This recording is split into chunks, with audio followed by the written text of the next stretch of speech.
सुप्रभात विद्यार्थी मित्रांनो, आज आपण मध्ययुगीन मराठी वाङ्मयाचा इतिहास हा जो काही आपला S3 चा जो काही पेपर आहे, तर त्याला आता जे काही नाव आहे DSE मराठी 3A आणि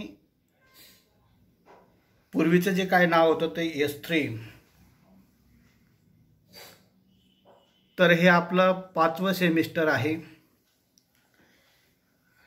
TYBAच्या सर्व जे काही विषयांचा अभ्यासक्रम जो काय तो बदललेला असल्यामुळे आपला S3 चा अभ्यासक्रम सुद्धा बदललेला आहे।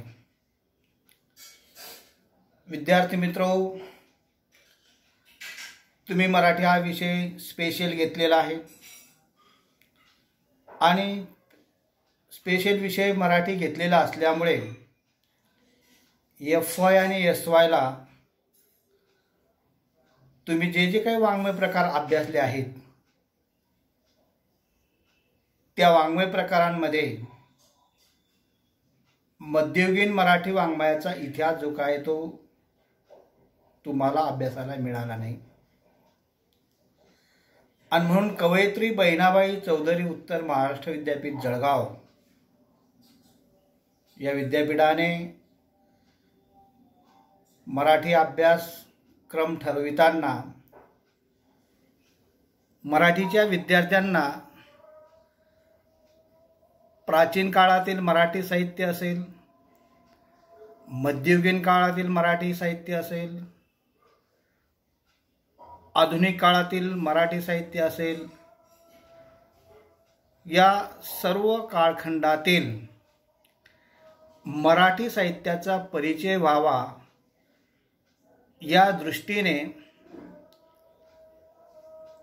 प्रत्येक वर्षाला वेगवेगळे वाङ्मय प्रकार जे आहेत ते विद्यार्थ्यांना अभ्यासण्यासाठी उत्तर महाराष्ट्र विद्यापीठाने दिलेले आहेत।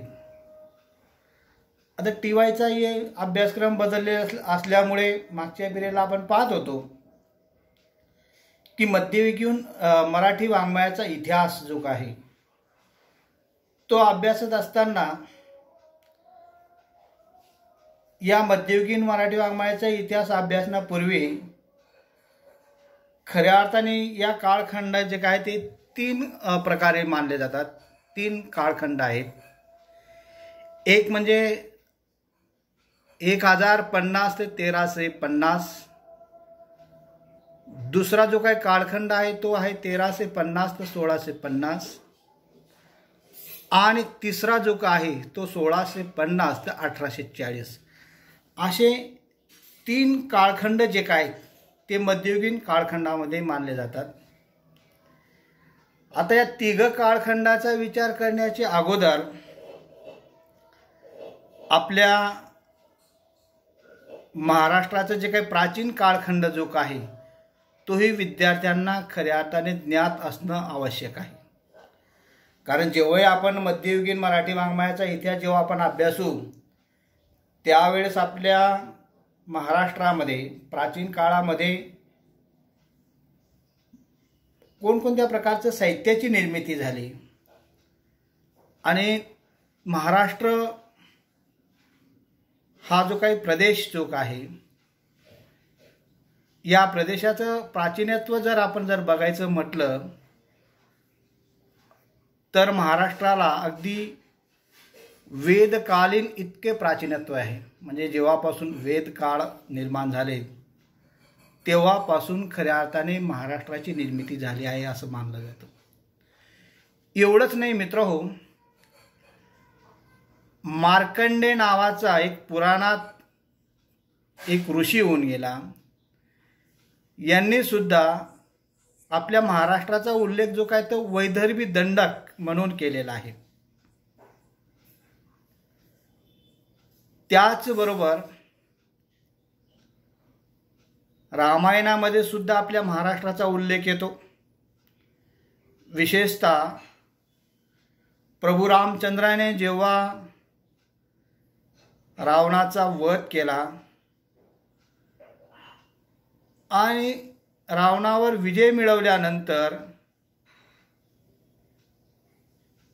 सीता मातेची सुटका केल्यानंतर राम, लक्ष्मण, सुग्रीव, मारुती राजा हे सर्व पुष्पक विमानाने ते भारतात आले आणि भारतात आल्यानंतर सुग्रीवाने सुद्धा महाराष्ट्राचा जो काही उल्लेख जो आहे तो आपल्या रामायणामध्ये केलेला आहे। याच्यावरून तुमच्या लक्षात येत असेल की सुग्रीवने प्रत्येक देशाचं वर्णन केलं आहे, अनेक प्रांतांचंही वर्णन केलं आहे, त्याचबरोबर महाराष्ट्राचंही वर्णन केलं आहे। याच्यावरून महाराष्ट्र जो काही प्रदेश जो आहे त्याला हजारो वर्षाचा इतिहास आहे। एवढंच नाही तर महाभारतामध्ये सुद्धा या आपल्या महाराष्ट्राचा विशेषतः विदर्भाचा उल्लेख केला गेला आहे। भगवान श्रीकृष्णाची जी काही पत्नी जी काय होती ती रुक्मिणी, आता ही जी काही रुक्मिणी जी काय ती विदर्भ कन्या आहे। त्यांचा जो काय विवाह जो काय आहे तो विवाह खऱ्या अर्थाने तो स्वयंवरच म्हणता येईल आणि त्यावेळेस श्रीकृष्णाने रुक्मिणीला पळून घेऊन जाऊन स्वयं विवाह केला। हे तुम्हालाही तुम्ही महाभारत पाहिलं असेल तर तुमच्याही लक्षात असेल, वाचलं असेल तर तुमच्याही लक्षात आलं असेल। आणि म्हणूनच रामायणापासून महाभारतापासून या महाराष्ट्राचा जो काही इतिहास जो काही तो एवढा प्राचीनत्व आहे। अशा महाराष्ट्राचा इतिहास पाहत असताना महाभारतामध्ये सुद्धा त्याचा उल्लेख जो काय तो दोन प्रकारे केला आहे। म्हणजे नर्मदा नदी जी का असेल त्या नर्मदेच्या उत्तरेकडील जो काय प्रदेश जो काय असेल तिथं राहणारे जे काही लोक जे काय होते ते म्हणजे आर्यवर्त, आणि नर्मदाच्या इकडे दक्षिणेकडे जे राहणारे जे काही लोक जे का असतील ते म्हणजे दक्षिणापंथ। असे दोन भाग जे काय आहेत ते महाभारतामध्ये म्हणजे हजारो वर्षापूर्वी खऱ्या अर्थाने पाडले गेले आहेत। आणि उत्तरेकडचा जो काही भाग जो का असेल तो आर्यवर्त म्हणून जरी ओळखला जात असला तरी दक्षिणेकडे म्हणजे आपला महाराष्ट्र जो काय तो दक्षिण पंथामध्ये येतो। आणि या दक्षिण पंथामध्येच तुम्ही महाभारतामध्ये दंडकारण्य जे काही नाव असेल ते ऐकलं असेल, ते दंडकारण्य सुद्धा आपल्या महाराष्ट्रामध्ये काही भागामध्ये त्याचा जो प्रदेश जो काय दंडकारण्याचा प्रदेश तो महाराष्ट्रामध्ये आपल्याला आढळून येतो। आणि म्हणून महाराष्ट्राचा प्राचीन इतिहास जो काय तो रामायण महाभारतापासून खऱ्या अर्थाने आपल्या या महाराष्ट्राचं अगदी प्राचीन काळखंडापासून फार महत्त्वाचं प्रदेश म्हणून या राज्याचा या प्रदेशाचा उल्लेख केला जातो। मित्रहो, महाराष्ट्राचं महाराष्ट्र हे जे काही नाव जे काही हे नाव केव्हा दिलं गेलं असेल असा जर आपण इतिहास जर अभ्यासला तर 4थ्या शतकामध्ये महाराष्ट्र या संज्ञेचा उल्लेख जो काय तो आपल्याला आढळतो। या संदर्भात अनेक अभ्यासकांनी वेगवेगळ्या प्रकारचे आपली मतं मांडलेली आहेत। महाराष्ट्राचा उल्लेख जो काही त्या संदर्भात पहिला जो काही उल्लेख जो काही तुम्ही जर अभ्यासला तर तो उल्लेख म्हणजे सागर जिल्ह्यातील एरन येथे जो काही शिलालेख जो काही या शिलालेखामध्ये म्हणजे हा शिलालेख इसवी सन पूर्व 365 मध्ये आहे आणि त्या शिलालेखामध्ये सुद्धा महाराष्ट्राचा उल्लेख तुम्हाला आढळून येईल, दिसून येईल। त्यानंतर भारतीय संस्कृत साहित्यशास्त्रकार जे काय राजशेखर जे आहेत या राजशेखरने सुद्धा आपल्या साहित्यशास्त्रामध्ये महाराष्ट्राचा उल्लेख वारंवार केलेला आहे. म्हणजे राजशेखरचा जर तुम्ही काळखंड जर बघितला तर तो 9व्या शतकातला आहे, पण त्याच्याही आधी म्हणजे 4थ्या शतकामध्ये महाराष्ट्र हे जे काय नाव जे काय किंवा संज्ञा जी काय ती आपल्याला आढळून येते. एवढंच नाही तर महाराष्ट्र नावाची जी काय उपपत्ती जी काय, या उपपत्तीचा जर इतिहास जर आपण जर बघितला तर त्याच्यातली पहिली जी काय उपपत्ती जी काय आहे ती प्रसिद्ध साहित्यशास्त्रकार जे काय आहेत, आणि हे साहित्यशास्त्रकार म्हणजे डॉक्टर जॉन विल्सन नावाचे आहेत.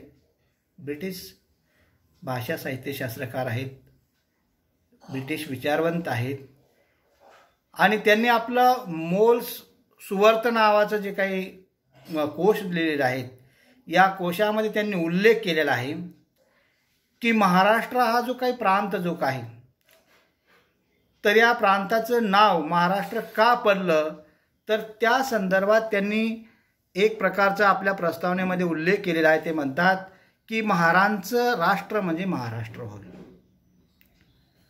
म्हणजे या प्रदेशामध्ये मूळ वस्तीस्थान जर कोणाचं असेल तर ते महार लोकांचं होतं, असं जॉन जे काही विल्सन जे काही, या जॉन विल्सनने एक प्रकारे आपलं मत मांडत असताना, म्हणजे महाराष्ट्राबद्दलचं संज्ञाबद्दलचं आपलं मत मांडत असताना त्यांनी अशा पद्धतीचं उपपत्ती जी काय ती त्यांनी सांगितलेली आहे. त्यानंतरचं दुसरं जर उपपत्ती जर आपण जर बघितली तर पूर्वी महाराष्ट्रामध्ये मल्ल लोकांचं प्रमाण जास्त होतं. मल्ल म्हणजे काय, पैलवानी करणारे लोक, आणि पैलवानी करणारे असल्यामुळे मल्ल म्हणजे जिथं जास्त मल्ल आहे असं जे काही राष्ट्र म्हणजे ते महाराष्ट्र होय. परंतु ही जी काही उपपत्ती म्हणा किंवा महाराष्ट्राबद्दलचं हे जे काही मत जे काही ते जर कुणी मानलं असेल तर ते डॉक्टर आर्य नावाचे जे काही साहित्यशास्त्रकार जे काही आहेत ते म्हणतात की मल्लांचं राष्ट्र म्हणजे महाराष्ट्र होय.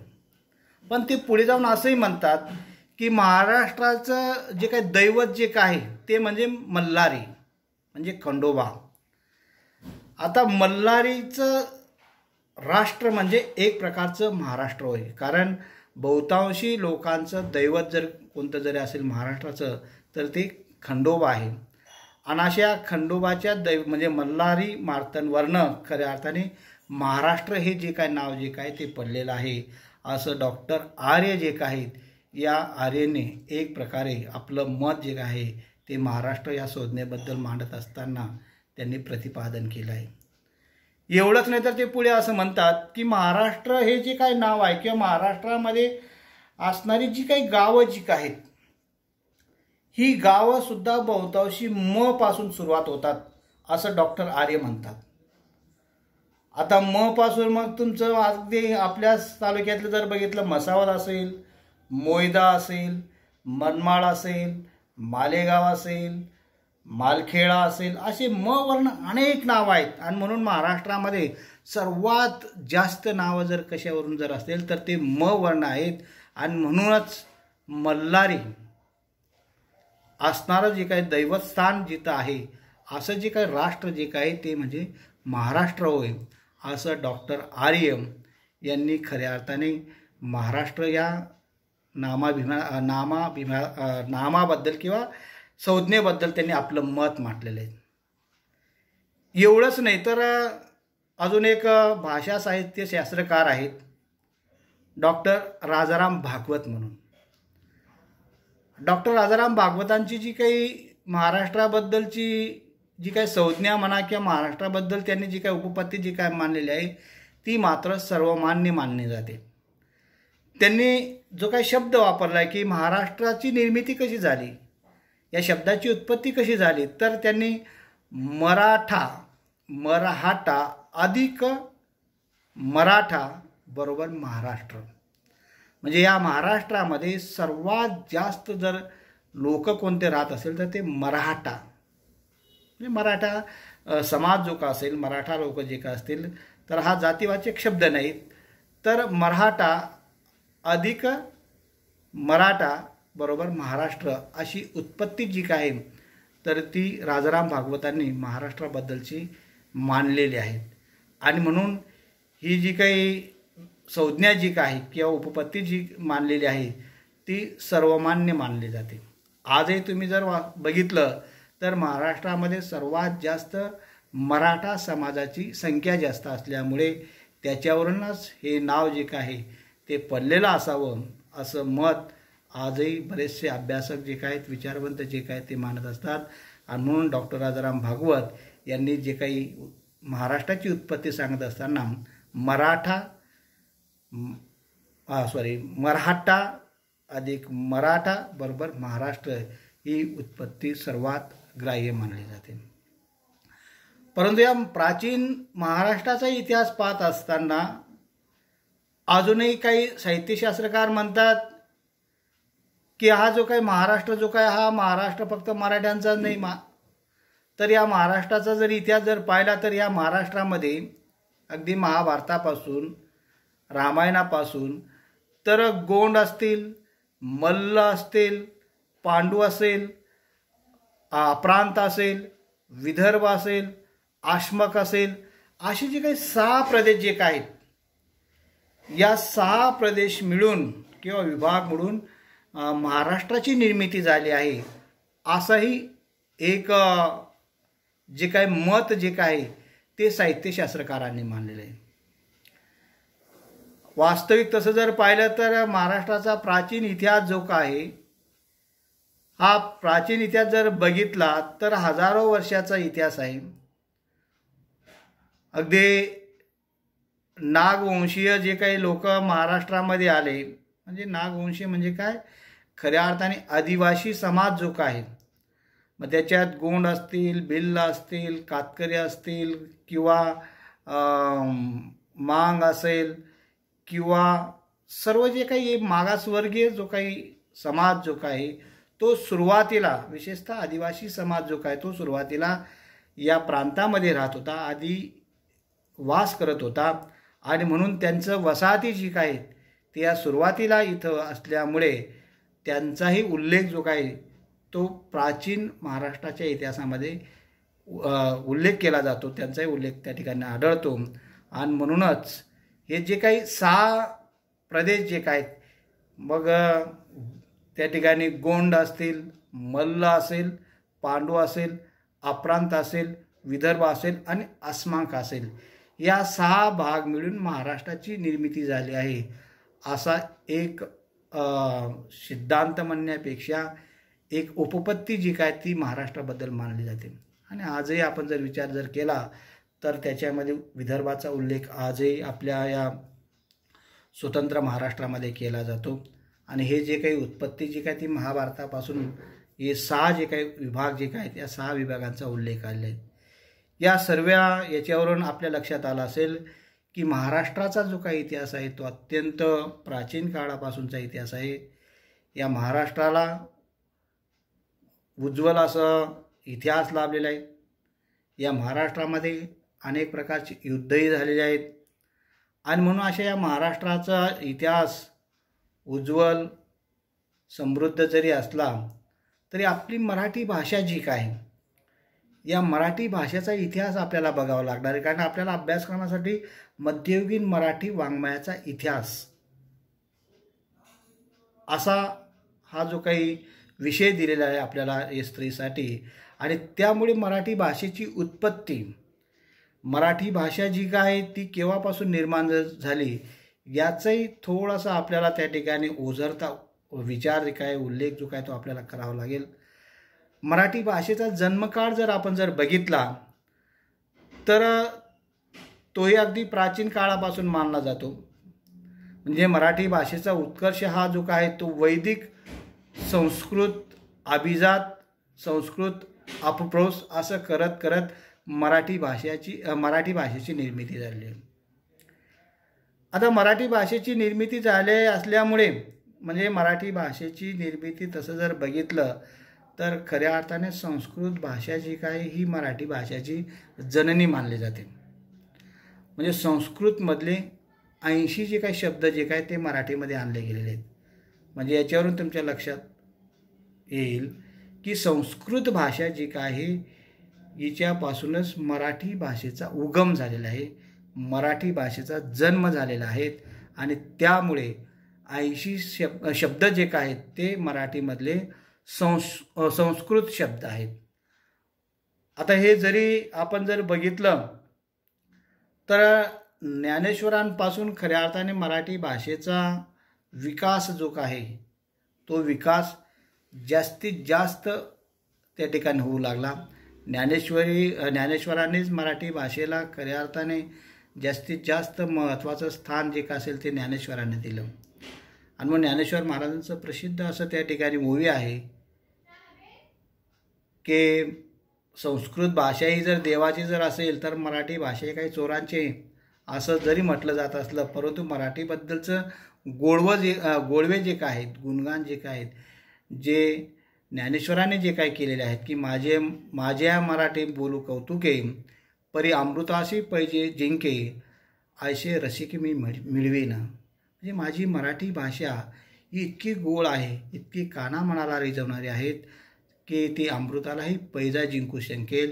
इतकी श्रेष्ठ दर्जाची भाषा जर कोणती जर असेल तर ती मराठी भाषा आहे.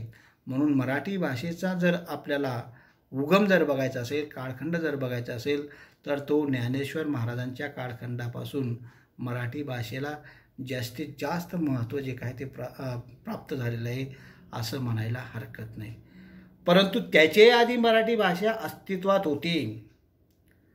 अनेक प्रकारचे जे काही मौखिक लोकगीतं असतील, श्रीगीतं असतील, कथा असतील, कहाण्या असतील, हे सर्व ज्ञानेश्वर महाराजांच्या पूर्वीच्या काळामध्ये सुद्धा खऱ्या अर्थानं होतं. ज्ञानेश्वर महाराजांनी सुद्धा आपल्या ज्ञानेश्वरीमध्ये उल्लेख केलेला आहे.